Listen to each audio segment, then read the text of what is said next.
Hello guys, in this video I'm going to upgrade this Dell Optiplex 760 ultra small form factor PC.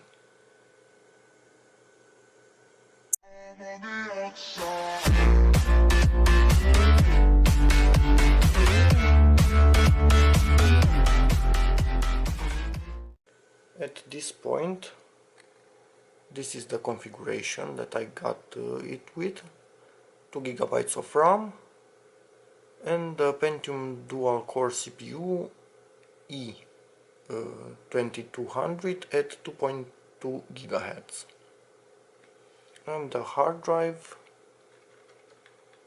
is an 80 GB Western Digital.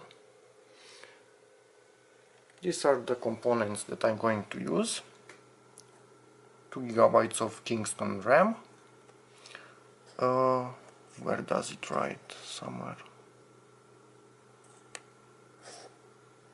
If I could actually find the number. Yeah, here.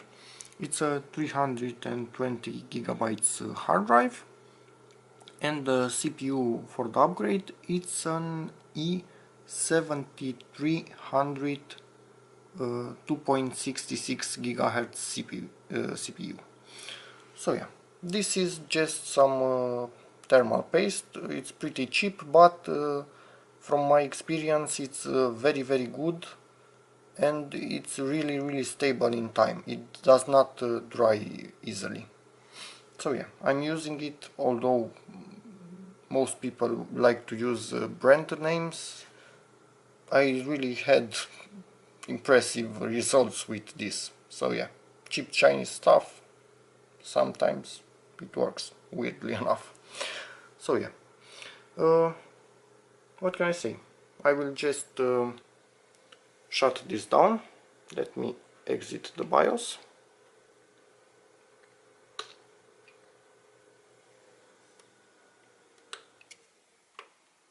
It is shut down. I will do my best to do as much of this as I can in one go, so you don't miss anything. I always take out the power before working. You should also do this. Even the VGA connector, anything that might have a voltage on it. Rotate, sorry for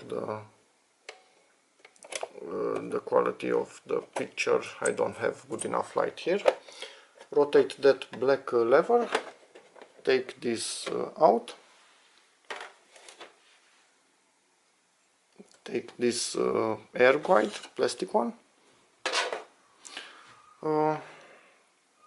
Yeah, the plugs from the hard drive, plugs, cables, not plugs. If they would actually come out, that would be awesome. Okay, it's out. And the power connector, pretty stuck. You just push on this, pull a little bit, and then up it goes. I will reuse these plastic rails on the new one. Okay, this is about done. To remove the CPU heatsink, you just push on this plastic knob and it will release the heatsink, but I'm not sure if I can do this with one hand, but I will do my best. But sadly I don't think I will succeed. Sorry guys, I'm risking breaking this off. You can see it's almost out, but it's still holding on. So I will stop the video, remove this. I will just push a little bit more and pull this up, and like this, from under the other one, because it has a second one on this side, and yeah, we'll go from there. Okay, took out the heatsink, the CPU, cleaned out the heatsink. The new CPU was already clean. put the thermal paste on it, just a little bit in the middle, and it will spread by itself when I push this. Not good what I did, don't touch it. uh, yeah, the memory is ready, the rails on the hard drive, and let's do this. Normally you put this thermal paste after you put in the CPU, but yeah, I will be careful not to touch it. You can see the arrow in the lower left corner, and there should also be an arrow on the socket. If there is no error, you see the notches, one on the top and one on the bottom, and on the socket one on the top and one on the bottom, so this is the correct position for the CPU. It will not stay in place in other positions, so you cannot really mess this up. So yeah, this should be here. I will lower this in its position. You do not have to push on the CPU, as this type of socket will do that for you. It will push it down. On the ones with pins, you have to push on the CPU. Okay. Now let me just put this into position. I will put the backside. I have no idea if you can see anything here. The backside should be okay now, and we are waiting just for the front to go in. I will do my best to do it in one take, but not really sure if I can. Okay, it seems I was able to do it. The plastic is not yet fully into position. Now it is. Just try and wiggle this a little bit around so the thermal interface, thermal paste goes to the corners. Okay, everything is okay in this area. The memory, make sure you are discharged before working with this. I already did this. Align the notch on the motherboard with the one from the memory. Of course, make sure that this is the same type of memory. Just put it wrong for a moment. Okay, it stays in place now, and you just push on the edges. Okay, the other side. It's into position. Memory upgrade finish. We will put the hard drive into position. Just make sure you do not catch the cables underneath it.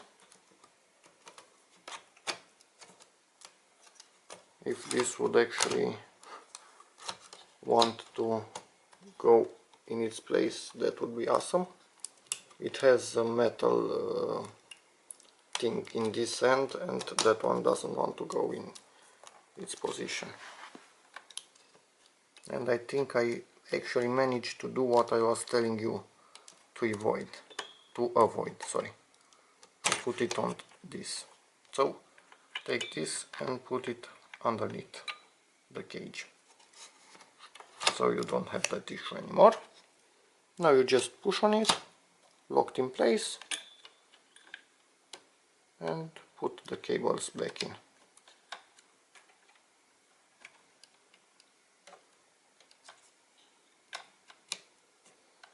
Okay, the cover.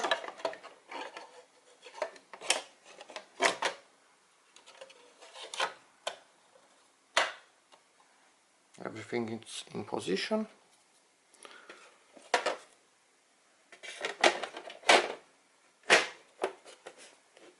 This should make a noise when it's okay. Okay, that was the noise.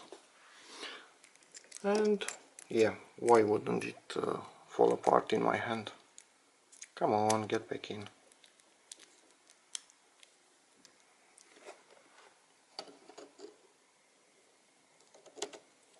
I really hope I will finish my workspace sooner so I can do these videos better with two-handed work and the camera on a tripod in its best position.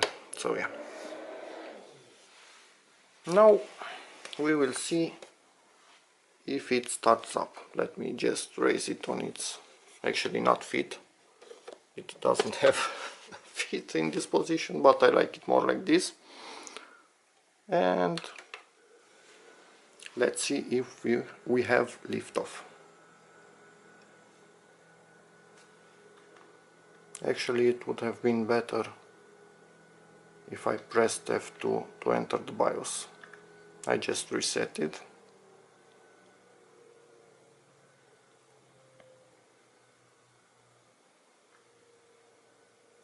And wait for the BIOS screen. Will it come? Powering it off.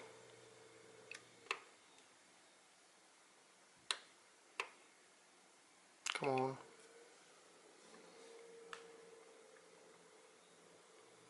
F2. Entering BIOS. Camera not focused, of course. And we are in the BIOS.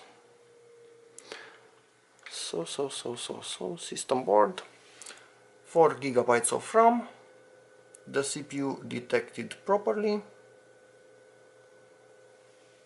Let's go to the hard drive, 320 GB. So at this point this is a pretty decent home theater PC.